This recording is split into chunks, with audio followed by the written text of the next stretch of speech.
welcome back to our YouTube channel. We have a fun game we're playing today. We are doing couples questions. But like tough. Yeah. Hardcore couples questions. Seeing who knows their partner better. And also, we might get a little juicy with our questions. So yeah, that could happen.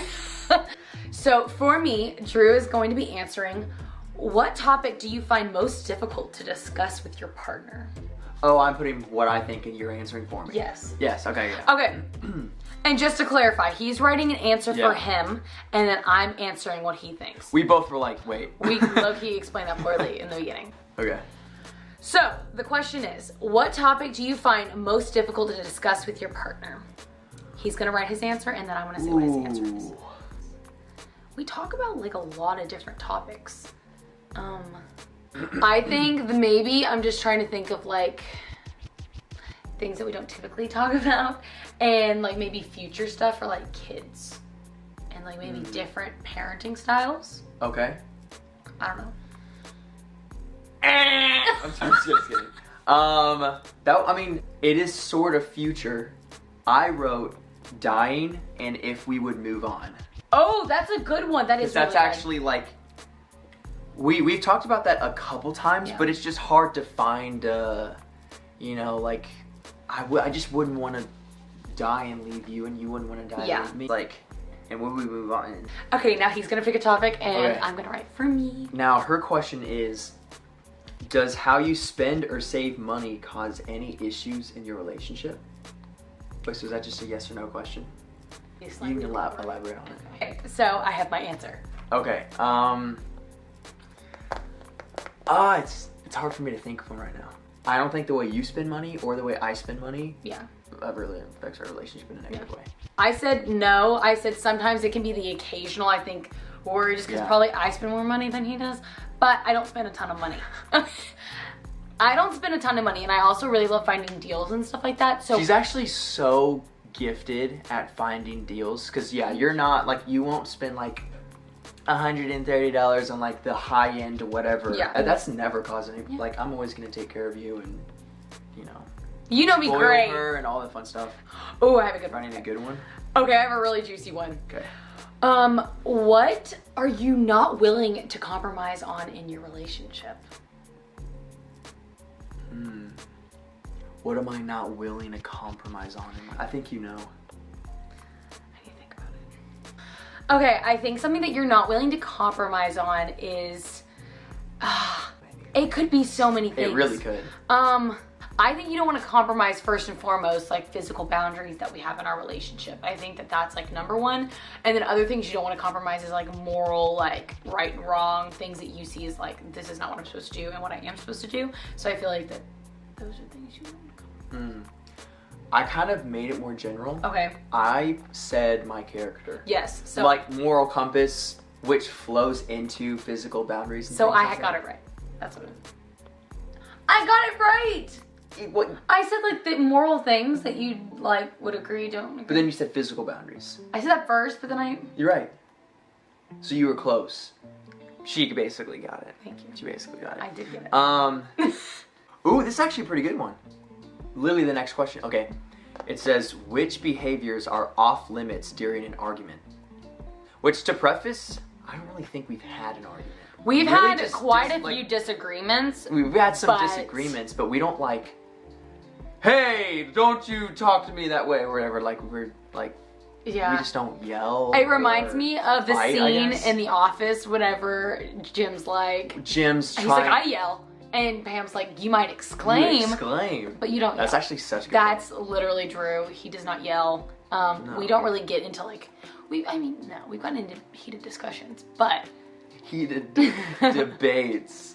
That's funny. But, so yeah, what was the question again? Oh, okay. Which behaviors are off limits during an argument? I know what I try to keep in the forefront of my mind. Okay. In an argument. I think I know. Okay.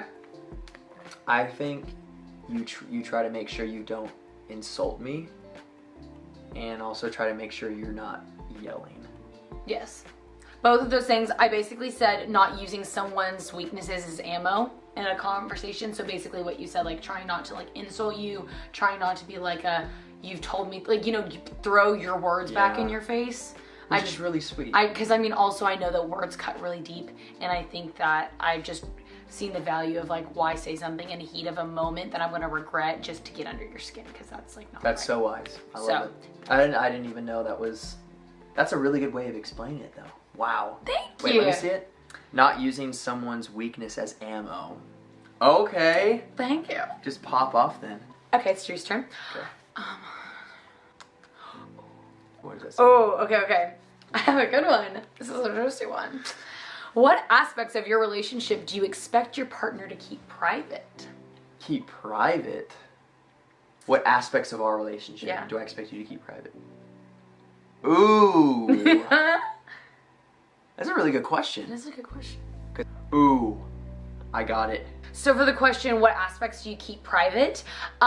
First off, I feel like that when we have conflict and like we both have separate accountabilities that we go to with things just for our relationship to run smoothly, that accountability is really important. But we feel like that also it's not running and bringing other people into our problems, but we also need to like problem solve and work things out together. Yeah. So not bringing people into like petty stuff. You knocked it out of the park.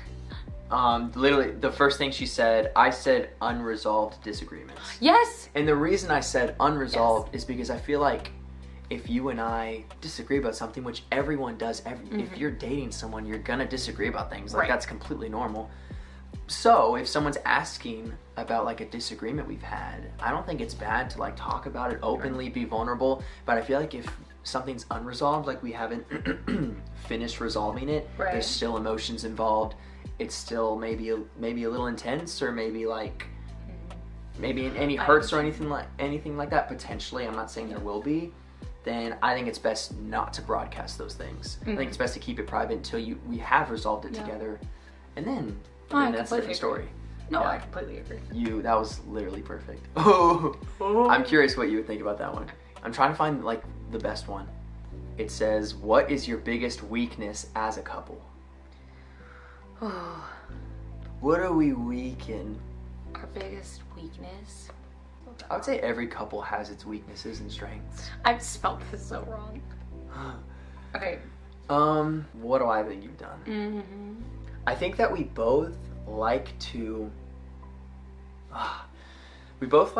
talk and like share, like communicate, share our opinions. So maybe always giving each other room to talk and balancing that. Yeah. Like you having room to talk, me having room to talk. Yeah. And how that looks privately and publicly. Yeah, but it's definitely something we have to like talk about in our relationship, because we're both very like extroverted individuals. We love talking. And we both like love different spaces to be able to like storytell and just like, again, be the extrovertedness we are. And so it's how do we function in our extrovertedness together and not step on each other's toes in a way that's like still respectful, that each person feels heard and seen. And making sure you feel loved in a social setting. And how you feel loved. You're excited about something, and I feel like I want to say a comment, but I want to make sure I'm not stealing your thunder or anything like that. Yeah. I'm really proud that through us both being very like all in, passionate talkers, extroverted people, that we can like come together, love each other well, and like listen, communicate, and also I respect you with your boundaries and you respect me with our boundaries, and we come together and have our own boundaries. I always love that spiel, answer. Because every couple is gonna have its areas that they're just naturally good at, and areas that they just naturally need to work on. I love everything you said, honestly. Because we want to make sure that we communicate, especially if there's ever something we disagree on, that we're not like both trying to share our opinions and be right and like just above like talking over who wins the whatever. We just so don't want anything to be like that ever. And so we really like, and we're not perfect, but we do try to love each other well in that. So I think that's great. Okay, last question. Make you into a Dalmatian. Okay. Okay, this is our last and final question. What goal would you like to achieve together? What goal do I want to achieve together? Yeah. So many goals. I know, so many goals. We are both very ambitious. So, but together, what's a together goal? I think I know what you're thinking. I know I have so many, but I'm trying to think of what you... There's like, we have a main like 2 or 3, honestly. Yeah, I would say. I know, and then I know a bunch what of it is. other ones too. I know what it is. Oh, I just messed it up. Just eraser. Okay, first off, I think getting married, that's like our biggest goal. That's a huge And goal. then I feel like traveling together. We have so many dreams of traveling the entire world together. We want to go like everywhere. And so... Yeah. So that's 2 goals. Which one? But marriage is number 1. Okay. I'm going to just say that's number 1, but traveling is one of our biggest. You got one of them totally right. I feel horrible now. I did not put marriage as one of our goals because... What? Because I guess I thought of it more as once we're married, goals as a couple. Or no, I get what you mean. I guess I honestly also meant goals as dating. That honestly just slipped my mind. That's literally the best goal to me. I definitely. I know. What did you say? I put representing Christ well. As you sound like a way better person than me. Well, no. I was just thinking like there's different steps we want to make in our relationship, but our overall goal, I want to represent him well. No, I agree. And it's hard to represent him well, especially in this day and age. Like, it's hard to stand true to your convictions and like do what's like. It is hard. Yeah. And then in the corner I put travel. I don't know, Phil. Travel. So we literally want to travel all over the globe. We want to travel everywhere. We want to go and represent everywhere. Christ well simultaneously. Yeah. I think that just ultimately with YouTube and with, you know, just our relationship in general, the way we talk with each other and to each other and like about each other, I just want to represent Christ well. No, I do too. So that's kind of my main thing. That's so sweet. Yeah. Guys, I really hope that you enjoyed this was video. Fun. This was she just had a random idea. She was like, what if we did questions? And I was like, oh, let's do it. This is such a fun video and we had such a fun time filming it, and hopefully we might do a part 2 soon, and we might ask you guys for questions that are juicy that you would want us to answer. We hope that you guys have a great rest of your week, and we just absolutely are thankful for you guys. God bless you guys.